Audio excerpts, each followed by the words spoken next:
बिस्मिल्लाहिर्रहमानिर्रहीम, अस्सलाम वालेकुम, वेलकम टू माय चैनल। आज की जो मेरी वीडियो है वो सीटीआई जॉब्स के हवाले से है। तो सीटीआई जॉब्स जो अनाउंस हो चुकी हैं उस हवाले से मैं आपको कंप्लीट गाइडलाइंस दूंगा कि इनका अप्लाई कैसे करना है, इनका मेरिट कैसे बनना है, आप कौन से कॉलेज में अप्लाई कर सकते हैं, अप्लाई करने का क्या तरीका है। हर चीज़ की डिटेल आपको इस वीडियो में मिलेगी, तो वीडियो को एंड तक देखिएगा। तो ये सीटीआई के जॉब्स के हवाले से जो है आप लोग देख रहे होंगे कि ये एक नोटिफिकेशन इशू हो गया है। तो इसके अंदर अब थोड़ी बहुत चेंजेस हैं, जो लास्ट टाइम थी उसमें से थोड़ी बहुत चेंज होंगे। सबसे पहले इसकी नंबर ऑफ़ वैकेंसीज़ बढ़ा दी गई हैं। इस दफ़ा इनकी नंबर ऑफ़ वैकेंसीज़ 8084 हैं, ठीक है। और इसके अलावा कोटा भी है, इसके अंदर 5% मिनॉरिटीज़ का है, 3% जो डिसेबल का है और 0.5% जो है ट्रांसजेंडर्स का है, ठीक है। अच्छा, इसके अलावा इनका अरसा बढ़ा दिया गया है। पहले ये 6 माह के लिए होती थी, लेकिन अब ये 7 माह की है। 7 माह की जो है इंटरमीडिएट लेवल तक के जो कॉलेजेस हैं वहाँ तक के लिए, और जो 10 माह की है जो बीएस कॉलेजेस हैं उनके लिए ये 10 माह की है, यानी कि अब इनका दौरानिया 6 माह से बढ़ा दिया गया है, ठीक है।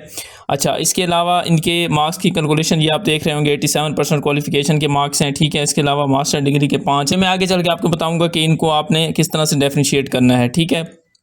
इसका जो मुआवजा है वो 50,000 रुपये है। पिछली दफ़ा भी 50,000 था, इस दफ़ा भी इसका मुआवजा जो है 50,000 रुपये है, लेकिन अब ये क्या है कि इसका जो है दौरानिया बढ़ा दिया गया है, ठीक है।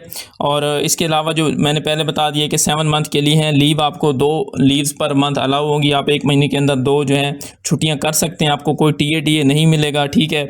और इसके अलावा आपकी जहाँ पे पोस्टिंग होगी, मतलब जहाँ पे आपकी सिलेक्शन होगी वहीं पे आपने पढ़ाना है, या ट्रांसफ़र पोस्टिंग वगैरह इसकी नहीं हो सकती, ठीक है। अगर आपने कोई फेक डिग्री या बोगस इन्फॉर्मेशन दी किसी भी किस्म की, तो आपकी जो ना सिर्फ वो कैंसिल होगी, और अगर आपने मतलब उस अरसे में कोई जॉब की और आपको उसका मुआवजा मिला तो वो भी आपको वापस करना होगा, ठीक है।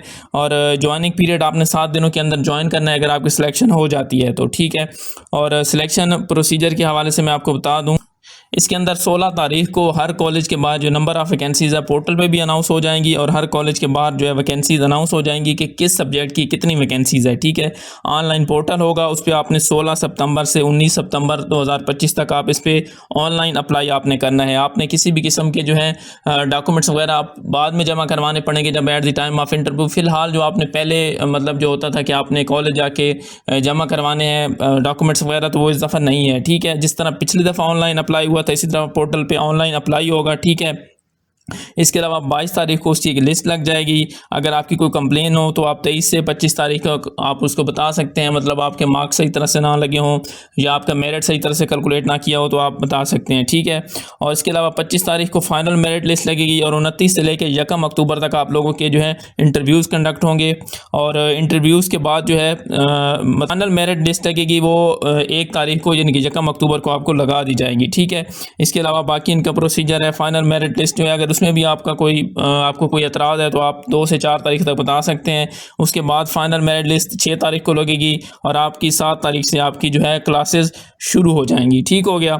अच्छा, इसके बाद सिलेक्शन प्रोसीजर में कॉलेज का जो है प्रिंसिपल होंगे, वाइस प्रिंसिपल होंगे और सब्जेक्ट के टीचर होंगे, ठीक है। अच्छा, अब मेरिट के हवाले से बात करते हैं कि मेरिट किस तरह से है। मेरिट 2 तरह से है, ठीक है। सबसे पहले ये जो लिखा हुआ है बीएस कॉलेज के लिए अलग से मेरिट होगा, और दूसरे जो कॉलेज है उसके लिए जो है अलग से मेरिट होगा।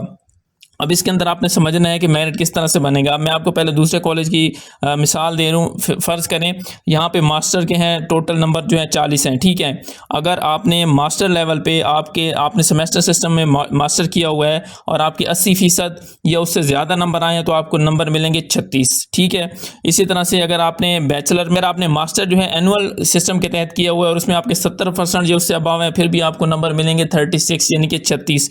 इसका आसान तरीका ये है कि आपने सबसे पहले अपने मैट्रिक से लेके मास्टर लेवल तक अपने जो है मार्क्स आपने कैलकुलेट करने हैं, उसकी परसेंटेज आपने बना लेनी है। फिर आपने यहाँ से देखते जाना है कि आप किस कैटेगरी में फॉल करते हैं। यानी कि फ़र्ज़ करें आपके जो मास्टर के मार्क्स थे जनाब वो 70% थे सेमेस्टर सिस्टम के तहत, आपके नंबर आएंगे 32, ठीक है। बैचलर के आपके थे 60% थे सेमेस्टर सिस्टम में, आप उसमें ऐड कर देंगे 10.5, ठीक है।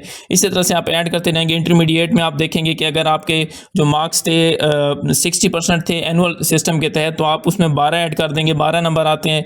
मैट्रिक के भी आपकी फर्स्ट डिवीजन थी, 60% से ज़्यादा थे, तो आप इसमें 12 ऐड कर देंगे, तो आपका ये मेरिट कैलकुलेट हो जाएगा। अगर आपने एमफिल किया हुआ है तो 3 नंबर मिलेंगे, पीएचडी किया हुआ है तो 5 नंबर मिलेंगे। अगर आपने बोर्ड यूनिवर्सिटी से आपकी पोजीशन आई हुई है तो उसके भी आपको 5, 3 और 2 नंबर मिलेंगे। ठीक हो गया, ये कैलकुलेशन थी। दूसरे कॉलेजेस के लिए, बीएस कॉलेजेस के लिए थोड़ा सा क्राइटेरिया डिफरेंट है, उसमें चीज़ें उसी तरह से हैं जैसे मैं आपको बता रहा हूँ। यानी कि फ़र्ज़ करें मास्टर में आपके 70% या अबव थे, सेमेस्टर सिस्टम की मैं बात कर रहा हूँ, तो उसमें आपके नंबर लगेंगे 9।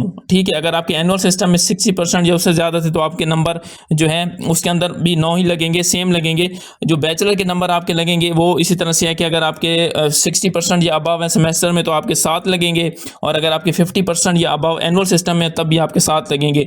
यानी आपने अपने मार्क्स कैलकुलेट कर लेने हैं, परसेंटेज निकाल लेनी है, उसके बाद आपने देखते रहना है, तो आपने देखते जाना है कि आपकी परसेंटेज कितनी बन रही है और आप किस से किस कैटेगरी में फॉल कर रहे हैं, 60% या अबव वाली में, 70% या अबव वाली में, 80% या अबव वाली में। तो उसके नीचे जितने मार्क्स लिखे हुए हैं आपने वो कैलकुलेट करते जाना है, आपका मेरिट बन जाएगा। ठीक है, यही मेरिट जो है आपने ऑनलाइन पोर्टल पे भी आपने यही शो करना है। ठीक है, इसके अंदर थोड़ी सी चेंजेस है। चेंजेस क्या है कि पीएचडी और एमफिल के वहाँ पे 3 और 5 नंबर थे, यहाँ पे नहीं है। यहाँ पे उन्होंने अलग से नंबर दिए हुए हैं, पीएचडी के भी 25 नंबर हैं और एमफिल के भी 20 नंबर हैं। ठीक है, तो यहाँ पे इनकी जो कैलकुलेशन होगी वो ज़रा और तरीके से होगी।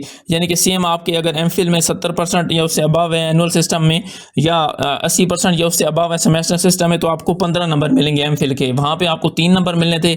बीएस कॉलेज में जब आप अप्लाई करेंगे तो आपको 15 नंबर मिलेंगे। ठीक हो गया। इसी तरह से आपने मैट्रिक के पोजीशन होल्डर इंटरव्यू मार्क्स जो है इसमें 5 नंबर होने हैं। ठीक है, तो ये सारे आपने इसके अंदर कैलकुलेट करते जाना है।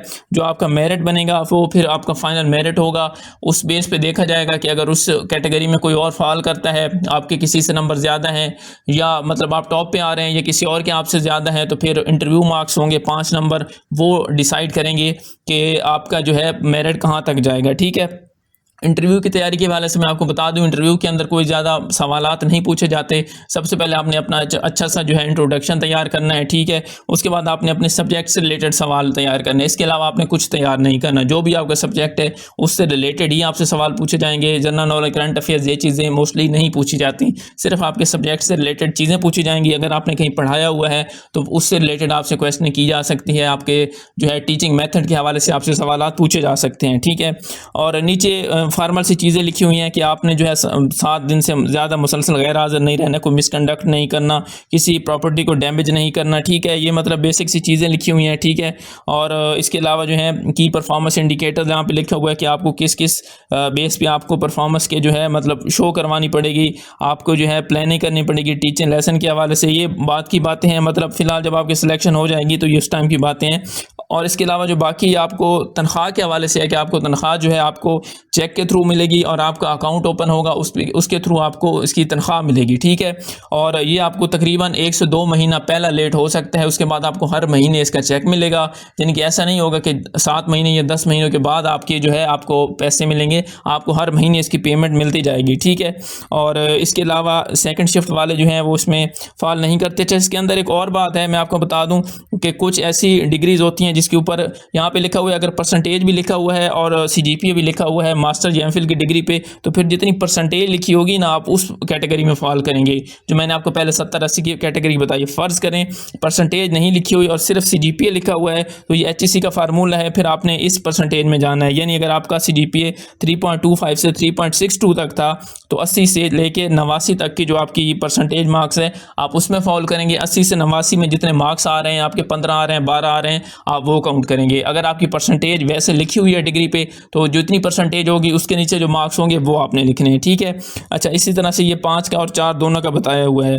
तो ये जनरल सी बातें थी। अप्लाई जैसे ही ऑनलाइन होगा इंशाल्लाह मैं आपको बताऊंगा। ऑनलाइन तरीका जब जैसे ही पोर्टल ओपन होगा, ऑनलाइन अप्लाई का मुकम्मल तरीका मैं आपको स्टेप बाय स्टेप भी बताऊंगा। और इसके अलावा मेरे चैनल पे आप किसी भी जॉब की तैयारी करें, आपको किसी भी जॉब की मालूमात चाहिए, उनकी सैलरी के, उनके काम के हवाले से, तो आप मेरे चैनल को विजिट करें। इस चैनल पे आपको हर जॉब की जो है मालूमात मिलेगी। वीडियो आपको अच्छी लगी है तो इसको लाइक कीजिएगा, चैनल को सब्सक्राइब कीजिएगा। थैंक यू, अल्लाह हाफिज़।